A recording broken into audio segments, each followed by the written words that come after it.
The Black Arrow, Part 2, by Gorgic Gwyn.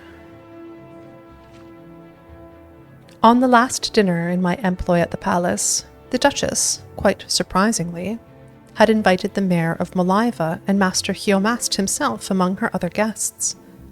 The servants' gossip was manic.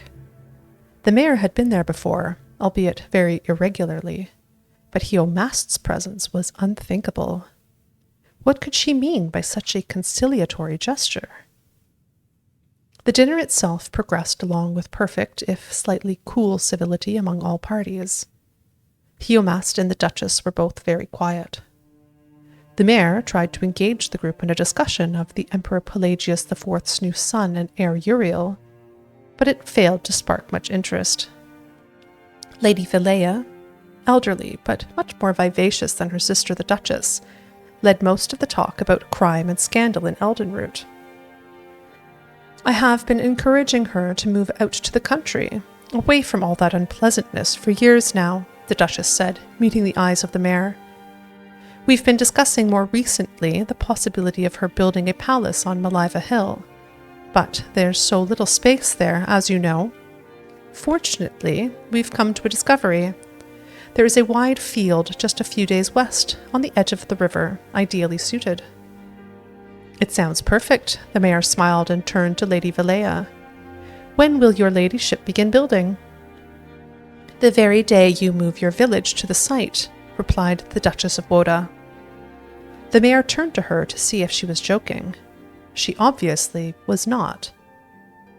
Think of how much more commerce you could bring to your village if you were close to the river, said Lady Vilea jovially. And Master Heomast's students could have easier access to his fine school. Everyone would benefit. I know it would put my sister's heart to ease if there was less trespassing and poaching on her lands. There is no poaching or trespassing on your lands now, Your Grace, frowned Heomast.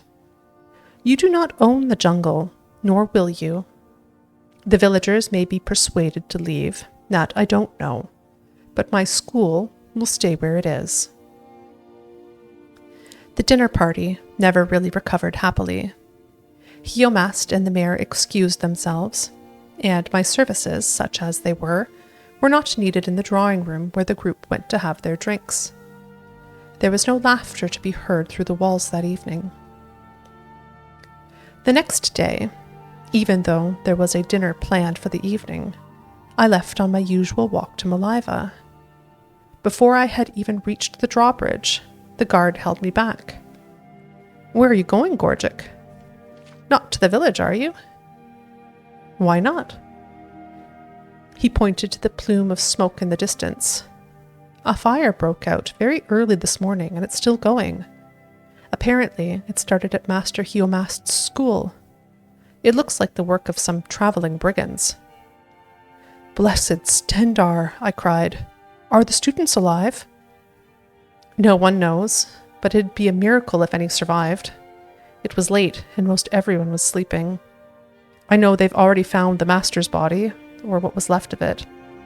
And they also found that girl, your friend, Prolissa. I spent the day in a state of shock. It seemed inconceivable what my instinct told me, that the two noble old ladies, Lady Vilea and the Duchess of Woda, had arranged for a village and school that irritated them to be reduced to ashes. At dinner, they mentioned the fire in Maliva only very briefly, as if it were not news at all. But I did see the Duchess smile for the first time ever. It was a smile I will never forget until the day I die. The next morning, I had resolved to go to the village and see if I could be of any assistance to the survivors. I was passing through the servants' hall to the grand foyer when I heard the sound of a group of people ahead. The guards and most of the servants were there, pointing at the portrait of the Duchess that hung in the center of the hall. There was a single black bolt of ebony piercing the painting right at the Duchess's heart. I recognized it at once. It was one of Misson Akin's arrows I had seen in his quiver, forged, he said, in the bowels of Dagoth Ur itself. My first reaction was relief. The Dunmer, who had been kind enough to give me a ride to the palace, had survived the fire. My second reaction was echoed by all present in the hall. How had the vandal gotten past the guards, the gate, the moat, and the massive iron door? The Duchess, arriving shortly after I, was clearly furious, though she was too well bred to show it but by raising her web-thin eyebrows. She wasted no time in assigning all her servants to new duties to keep the palace grounds guarded at all times. We were given regular shifts and precise, narrow patrols. The next morning, despite all precautions, there was another black arrow piercing the Duchess's portrait.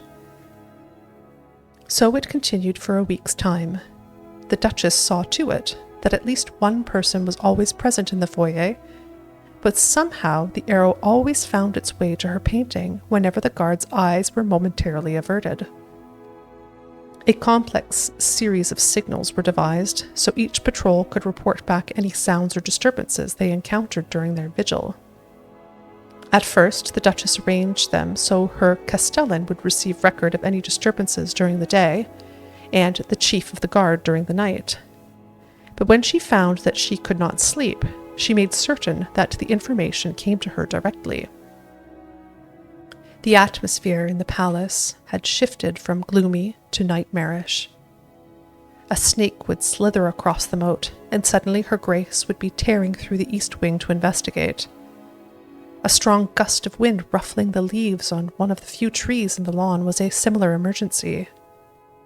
An unfortunate lone traveler on the road in front of the palace, a completely innocent man as it turned out, brought such a violent reaction that he must have thought he had stumbled on a war. In a way, he had. And every morning there was a new arrow in the front hall, mocking her. I was given the terrible assignment of guarding the portrait for a few hours in the early morning. Not wanting to be the one to discover the arrow, I seated myself in a chair opposite, never letting my eyes move away for even a second. I don't know if you've had the experience of watching one object relentlessly, but it has a strange effect. All other senses vanish. That was why I was particularly startled when the Duchess rushed into the room, blurring the gulf for me between her portrait and herself. "There's something moving behind the tree across the road from the gate," she roared, pushing me aside and fumbling with her key in the gold lock. She was shaking with madness and excitement, and the key did not seem to want to go in. I reached out to help her, but the Duchess was already kneeling, her eye to the keyhole to be certain that the key went through. It was precisely in that second that the arrow arrived, but this one never made it as far as the portrait. I actually met Misson Akin years later, while I was in Morrowind to entertain some nobles. He was impressed that I had risen from being a humble domestic servant to being a bard of some renown. He himself had returned to the Ashlands and, like his old master Heomast, was retired to the simple life of teaching and hunting. I told him that I had heard that Lady Vilea had decided not to leave the city, and that the village of Maliva had been rebuilt. He was happy to hear that, but I could not find a way to ask him what I really wanted to know. I felt like a fool just wondering if what I thought were true, that he had been behind Prolis's tree across the road from the gate every morning that summer, firing an arrow through the gate, across the lawn, across the moat, through a keyhole, and into a portrait of the Duchess of Woda, until he struck the Duchess herself. It was clearly an impossibility. I chose not to ask. As we left one another that day, and he was waving goodbye, he said, "I am pleased to see you doing so well, my friend.